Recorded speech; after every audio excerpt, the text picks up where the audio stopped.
Hey guys, welcome to Entertainment Talk Nation. This is Rob. This video, our second for today, at night, as I said I would be doing, because the views are better at night, as the numbers tell me, but who knows. Anyway, this one we're going to continue with the countdown. As I said, we're doing 2 a day until we get caught up to Toho's count, which at that point we will go until 1 a day. And this one, we're going to talk about Godzilla versus Megaguirus. Now, this one, I, for a long time, didn't know existed. And then when I found out it existed, I think I had just started doing my YouTube channel. And I didn't actually watch this movie until I was doing the rewind reviews leading up to the release of Godzilla 2014. That I believe, maybe I should check my review first, but I feel pretty strongly that that's the first time I had seen it. And it's so weird because, you know, right around I started the channel, I had just around that time almost got my collection complete. In fact, this was one I didn't have in my collection. And this movie was weird for me because I remember in the beginning of the movie, there was actually some pretty like horror / violent parts with like humans getting killed by like the smaller larva of the Megaguirus. But outside of that, it was pretty underwhelming. You know what I mean? Like Megaguirus, there wasn't really anything special about her. Also, once again, this was another movie that went back to the design of the Millennium Godzilla from 2000. You know, I very much like the GMK potbelly design, and I very much like, obviously, the Final Wars design. I think a lot of people like the Final Wars design, despite whether or not you like the movie. But Megaguirus was really a weak movie, and it's weird because I don't think the setup was bad at all. I don't think the story behind the villain was bad at all either. In fact, if I recall, there was a connection with the Megaguirus before it becomes Megaguirus and Rodan from the Rodan movie back in the 60s, if memory serves me. But yeah, I went out. I by this time I was ordering shit on Amazon, so I got this one off of Amazon. I watched it for the rewind review. I don't think I gave it. I don't think I destroyed it as much as I destroyed other Toho movies, but I don't think I gave it any big praises. And I really haven't seen it since. I've only seen it once, that one time. I believe this is the movie where Godzilla, does he create a black hole or blast a black hole or some shit like that? It's just a weird, crazy movie. And there are some parts where Megaguirus kind of gives Godzilla a thrashing, but I think my wife might have sat down and watched this one with me and she was laughing, or it could have been some of the Showa films. I don't know. But yeah, this one I did for the rewind review. I ordered it on Amazon. It was the first time I'd ever seen it. And that's so weird. I was still living in Massachusetts at the time. This was probably in early 2014.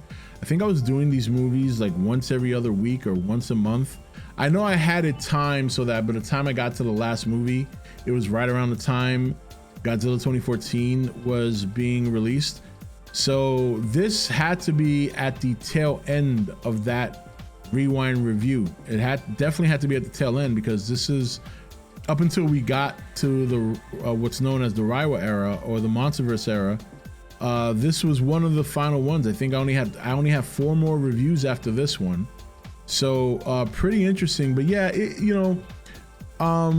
pretty interesting that the Millennium era, all these movies, I mean, you think about, if you've seen the last couple of videos, you see how out of order it was that I was watching these movies, because again, there was a window there before we got to 2013, 2014 when I started YouTube. There's a window there where these movies went from being still tough to get to all of a sudden being completely accessible. It's almost like not from 2000, I would say like around 2000, right around Final Wars, you know, from like 2006, 2007 maybe. No, later than that, I would say around 2009. And going forward, suddenly it was almost like they were all available, you know, but these movies came out between 1999 and 2004. So you can see, you know, if you look at my timeline watching these, you can see, you get an idea of how hard it was to get these movies, how hard it was to hear about them. You know, and I was checking out YouTube at the time. In fact, I think some of you guys remember one of the first YouTubers I used to watch, he was a Godzilla YouTuber, was, I think his name was Godzilla 419. It was a white guy, glasses. I don't know if that was his name or not. I don't even know if he still does YouTube every now and then, but anyway, I used to watch him. You know, that was like my source for information. So, yeah, Godzilla vs. Megaguirus, not the most memorable movie, but interesting around the time I saw it, because like I said, all these movies came out in a 5-year span, 6-year span, and I didn't really get access to them till much later than that. And this was the story of most of these movies. You're gonna see that there are some movies that I have on this list that we're gonna go through that released at a certain time in Japan and might have been available a year or two later in America. And even then I wouldn't get access to it or find out about it or stumble upon it in some cases until even a year or two after that. So I'm, you know, you think about when I'm watching these movies, I mean, I was way behind. Like, for example, last video we talked about GMK, right? GMK came out in 2001. I saw it in 2010 for the first time. I didn't even know it existed. So it wasn't, you know, the only way to know about these movies and is if you lived in New York and you went to Chinatown a lot, or you went to the foreign markets and there were specialty stores that used to import things from Japan. But what they used to do was, this is how I used to watch Dragon Ball Z with my buddy. We used to go to the store in Chinatown, and this guy used to import all these shows from Japan and all that. And basically what he would do is he would just sell, I guess you can call it a bootleg, but it wasn't really a bootleg. It was just recorded episodes from Japan. And he used to do what I guess you can call it like poor man's subtitles. And that's how we watched Dragon Ball Z over here. It wasn't like you could just go and buy season 1 of Dragon Ball Z at any store. It didn't work that way.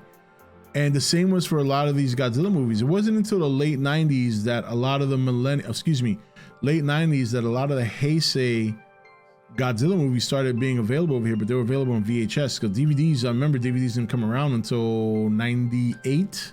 And I didn't get my first DVD player until like 2001, 2002, because they were super expensive when they first came out. And there wasn't that much media for them. So I remember one of the first movies I owned on DVD was The Matrix.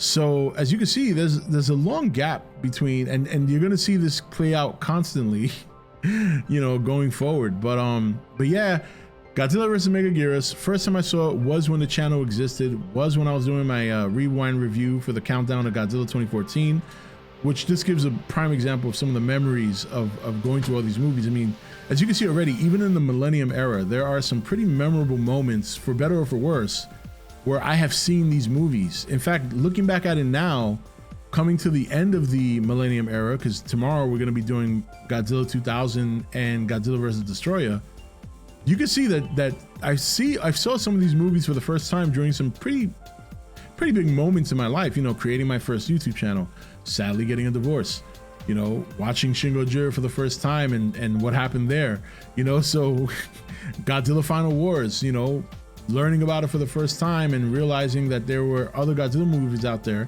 and I had a hard time finding them. And it took me from hearing about Godzilla Final Wars, so it took me from 06 basically to 2010. It took me 4 years to get a hold of most of these movies except Godzilla Millennium, which we'll talk about tomorrow. But anyway, that's it for this video. When and where were you when you first saw Godzilla vs. Megaguirus? Tomorrow we'll be talking about Godzilla Millennium in one video and Godzilla vs. Destroyer in another. Until then, this is Rob signing off for E.T.N. When we don't do news, we just talk entertainment. Take it easy.